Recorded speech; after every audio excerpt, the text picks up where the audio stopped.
ان دنوں ابتدائے سرما کا زمانہ ہے۔ سال گزشتہ کی برف پوری پگھلنے نہیں پائی تھی کہ نئی طے جمنا شروع ہو گئی ہے، مگر ابھی تک جارہ اتنے درجے کو نہیں پہنچا کہ موسم بہار کے نمونے اور فصل گل کی دلچسپیاں بالکل مٹ گئی ہوں۔ یہ کوہستان عرب کی خشک پہاڑوں کی طرح برہنہ اور دھوپ میں جھلسے ہوئے نہیں، بلکہ ہر طرف سایہ دار درخت اور گھنی جھاڑیوں نے فطرت پرستوں اور قدرت کے حقیقی قدردانوں کے لیے عمدہ عزلت کدے اور تنہائی کی خلوت گاہیں بنا رکھی ہیں، اور جس جگہ درختوں کے جھنڈ تھے وہاں آسماں کے نیلے شامیانے کے نیچے قدرت نے گھاس کا سبزہ اور مخملین فرش بچھا دیا ہے، جس پر بیٹھ کر کوئی شراب و شراز کے لطف اٹھانا چاہے تو اٹھائے۔ انہی دلچسپ اور قدرت کے انہی نظر فریب منظروں نے اس کوثر کے متعلق طرح طرح کے خیالات پیدا کر دیے ہیں۔ بعض لوگ کہتے ہیں کہ جنت انہی گھاٹیوں میں ہے، اور بعض سمجھتے ہیں کہ قدیم دیوزادوں کو تو رستم نرما کے زور بازو نے فنا کر دیا، مگر اگلی یادگار میں بہت سی پریاں آج تک ان تنہائی کے مقامات میں سکونت پذیر ہیں۔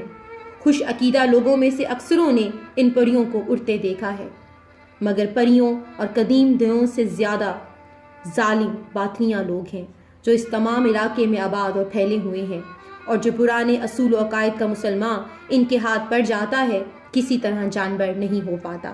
خصوصاً جمادی الاول، جمادی الثانی اور رجب کے مہینوں میں ان کے مظالم کی دھوم مچ جاتی ہے۔ شام کو چند ہی گھڑیاں باقی ہوں گی، آفتاب سامنے برف آلود چوٹیوں کے قریب پہنچ گیا ہے، اس کی کمزور کرنوں نے جو تھوڑی بہت گرمی پیدا کی تھی مٹ گئی ہے، اور ہوا کے سر جھونکے چلتے آتے ہیں اور انسان کو کپ کپا دیتے ہیں۔ اس جگہ پر اور ایسی حالت میں شام کی شمال کی طرف دو مسافر سر سے پاؤں تک کپڑوں میں لپٹے ہوئے، دو بڑی بڑی گٹھریوں کی صورت بنے ہوئے آہستہ آہستہ آ رہے ہیں۔ دونوں اپنی دو چھوٹے چھوٹے اور تھکے ماندے گدھوں پر سوار ہیں۔ ان کی سست روی اور مجموعی حالت سے خیال ہوتا ہے کہ کسی گاؤں کے غریب ملا یا فقیر ہیں۔ دونوں وضعوں سے جدا کسی دینی غرض اور تقدس کی شان سے مذہبی سفر کر رہے ہیں، مگر نہیں، وہ قریب آ گئے ہیں اور معلوم ہوا کہ نہ ملا ہیں اور نہ مشاہ، بلکہ دونوں ہی نوعمر شریف زادے ہیں، اور حیرت کی بات یہ ہے کہ دونوں میں سے ایک مرد ہے اور ایک عورت۔ ان کے لباس اور وضاقتہ سے چاہے نہ ظاہر ہو، مگر بشرے سے یہ بتائے دیتے ہیں کہ کسی معزز خاندان کے چشم و چراغ ہیں، اور ممکن نہیں کہ کسی نامی اور شریف گھرانے سے نہ تعلق رکھتے ہوں۔ مرد جس کی ابتدائے جوانی ہے ایک خوبصورت نوجوان ہے، سر پر قدیم لمبی ترکی ٹوپی ہے، ٹوپ پر امامہ ہے، پاؤں میں موزے ہیں۔ اس نوجوان کے پاس کمان اور تیروں کا ترکش بھی ہے، اور عورت وہ ایک 18-19 برس کی پری جمال ہے۔ گو کے موٹے موٹے کپڑوں نے اس کے زاہد فریب حسن کو بہت کچھ چھپا رکھا ہے، مگر ایک مہوش کی شوخ ادائیں کہیں چھپائے چھپی ہیں۔ جس قدر چہرہ کھلا ہے حسن کی شعائیں دے رہا ہے۔ یہ دونوں ہم عمر مسافر چاروں کی طرف کے منظر کو دیکھتے ہیں اور مقامی دشواریوں کی وجہ سے دل ہی دل میں ڈرے ہوئے چلے جاتے ہیں اور خاموش ہیں۔ دن کے آخر ہو جانے کے خیال سے ان کے نازک چہرے، جنہوں نے ابھی تک تجربے کی پختگی نہیں حاصل کی، پریشان ہونے لگے ہیں، مگر اس پر بھی خاموشی کا قفل نہیں کھلتا۔